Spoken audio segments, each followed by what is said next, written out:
day po sa inyong lahat. Welcome na naman po kayo sa another episode ng ating vlog na kung saan ang topic po natin for today ay pagsagot sa katanungan na naman ng isa sa mga subscriber natin. Yan, walang iba kundi si Ma'am Flor Magbanwa 1870. Yan, siya po ay nag-comment dito sa video natin na may title na Tamang Pasahod para sa Nag-aalaga ng Ating Mga RTL. So ang katanungan po ni Ma'am Flor ay Mang Mags, good AM po. Ask ko lang po bakit 70% po ang pakain nyo ng feed sa umaga at pagdating naman po ng alas 12 ay 30% naman yung ibinibigay ninyong pakain sa kanila. Pagdating po ba ng hapon hindi na kayo nagpapakain ng manok?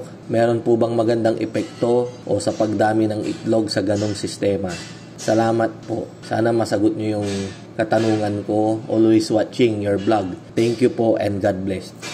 Ayan, so Ma'am Flor, atin pong sasagutin ngayon yung katanungan ninyo. Ganito po yan. Kaya po tayo nagpapakain ng 70% sa umaga. Bakit hindi siya naging 50% at hindi siya 50 rin sa tanghali? Kaya po naging 70% yan ay dahil sa umaga. Galing po yung mga manok natin sa mahabang pagpapahinga. Parang tao din po yan na lahat ng kanilang kinain kahapon ay natunaw po yan at ubus na. Empty na po yung kanilang butchi, maging pati yung sa kanilang mga bituka.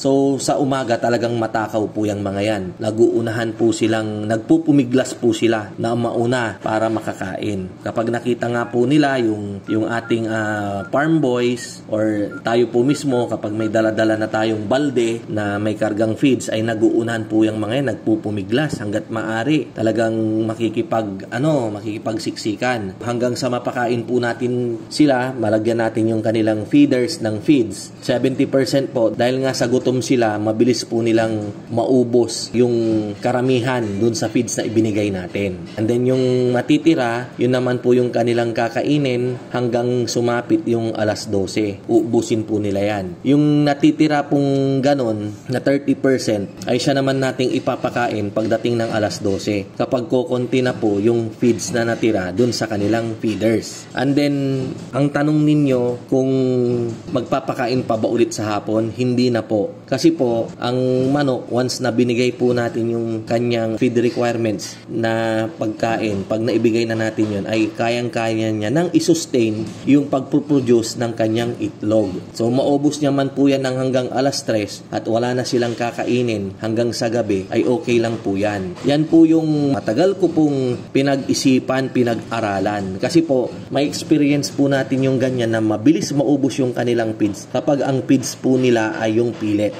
Compact siya, isang tuka lang nung pellets, ang dami na nun. Compared sa powder, sa crumble, or sa mash. Yung mash po, diba, tuka ng tuka yung manok o konti lang yung nakukuha niya. Pero kapag yung pellets, buo-buo, so buo rin yung nakakain yan. Konting tuka lang, marami siyang nakakain. Ayan, so mabilis po talagang maubos yung pellets. Yan po yung ipinagtanong ko dun sa vet ko dati, na Dok, paano yan? Mabilis na uubos yung pellets. Kailangan ba akong magdagdag ng pagkain? Ay syempre tataas po yung costing ng aking patuka. Ibig sabihin lalaki po yung gastos natin sa feeds, samantalang pareho lang naman yung ma-harvest nating itlog. So ang sinagot naman sa akin ni Doc ay hindi na po, boss, dahil ang importante na ibigay natin yung 110 grams na kailangan ng manok na makain sa isang araw. Dahil yung 110 grams na po yan sa mga high sex, sa mga decalb na manok, maliban lang po sa lowman na 115 yung kanyang kailangang makain dahil malaking manok po siya, ay once naman po na naibigay natin yung kanilang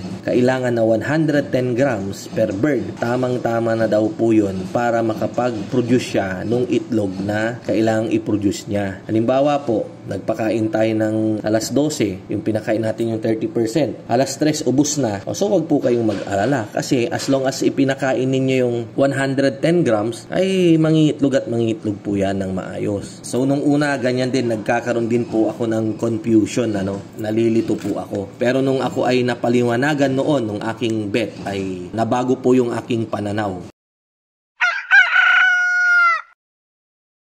Hindi ba pwedeng yung minsanang ipakain? Yan, yung 100%. Kapag minsanan naman po kasi nating ipakain yung feeds natin sa umaga, minsan po nababasa yan, natatapunan ng tubig yung ating feeder kasi yung patubigan po natin ay nasa taas ng feeder. So pag nabasa, minsan po ayaw ng kainin ng mga manok yan. So sayang po yung yung feeds ninyo na nabasa. Pangalawa po, minsan or kadalasan kapag nagpakain tayo, naglagay tayo ng feeds dun sa kanilang mga feeders, hindi po evenly distributed yung feeds. Minsan po parang pag makapagsalita lang yung manok, sasabihin niya, unfair ka naman, Mang Mags, may pinapaboran ka. Bakit sila makapal yung feeds na nilagay mo? Samantalang kami napakanipis. So ang ibig ko pong sabihin, kapag 70% lang yung ipinakain natin at kapag nag-ikot tayo ng mga bandang alas 10 para i-distribute ulit, hahaluin natin yung kanilang feeds. Tapos may mga manipis pa rin. Bandang alas 12, meron po tayong 30% na naiwan na feeds. Siya naman yung pangdadagdag natin dun sa mga parte ng feeder na maninipis yung nailagay nating feeds. Ganon rin po yung isang purpose niyan. Yung alimbawa, manipis dito, dagdagan ko. Hindi bali, meron naman to. This time, dagdagan ko. Yun po yun. Sana nabigyan ko po kayo ng kapaliwanagan, Ma'am Flor, sa inyong katanungan. Ayan, so maraming salamat po, Ma'am Flor Magbanwa, 1870. Shout out po. Samantalahin na rin yung mga iba pa na nag-comment dito na batiin. Shout out din kay Sir Alan Balajo 9680. Always watching, sir, sabi niya. And then shout out din kay Buddha Solomon. Thanks, sir, for idea, sabi niya. And then kay Karina Paras, 5236. Hello po, watching from California. Wow, nasa California pala si ma'am. And then shout out din kay ma'am, kay Daroy John David, F6503. Mang Mags, kailangan niya walay silaw ed labi ed saray RTL tayo. Thank you in advance. Okay. Ano to? Kababayan ko to dahil nagsalita siya ng Pangasinan. Ayan, sabi niya, Mang Mags, kailangang may ilaw yung manok natin sa gabi. Sabi niya gano'n. Sir Daroy John David, meron po tayong lighting program. Search nyo lang po dyan. Sulat nyo po, Mang Mags, tapos lighting program.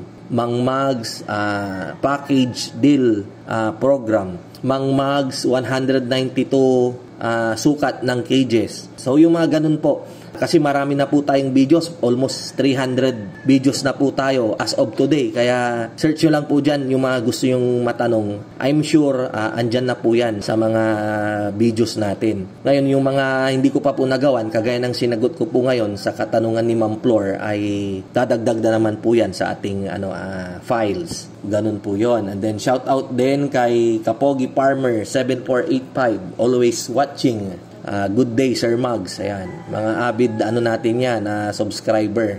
And then kay Ma'am Marilyn Adriano 4490, good evening again, Mang Mags. As ko lang kailan 23 weeks nung batch July 25. So tinatanong ni Ma'am Marilyn yung nakabili ng RTL natin ng July 25 na batch kung kailan daw mag 23 weeks yung kanyang RTL. So ma'am, yung July 25 natin sa September 12 natin siya papailawan, umpisang pailawan. Sundan niyo po yung ating lighting program. Although merong mga apurado na magpaitlog. Ayan, shout out kay John Cruz kung pwede na raw bang pailawan yung kanyang manok dahil parang na siya, 21 weeks na ata. Gaya nga po ng dinidiscuss natin palagi dito, meron po tayong lighting program para hindi po magka-prolapse yung ating mga manok. Ngayon naman, kung sakaling nagka-prolapse, turuan ko rin po kayo ng pwede nyong gawin para maganda rin po yung ganitong discussion nagkakaroon po tayo ng mga iba't ibang topics Maraming salamat po sa inyong lahat. Parami na po na tayo ng parami. Tuloy-tuloy lang po yung pag-subscribe ninyo. Tuloy-tuloy din lang po yung aking pag-vlog. Nung isang gabi, dumating na po yung ating sisiw, August 20. Yun po yung pang December 11 natin. 16 weeks po nila sa December 11. So sa mga gustong magpabook ay magpabook na po kayo. Message nyo lang po ako sa Mang Mags FB page. Maraming salamat po. Mabuhay po tayong lahat and God bless. Thank you.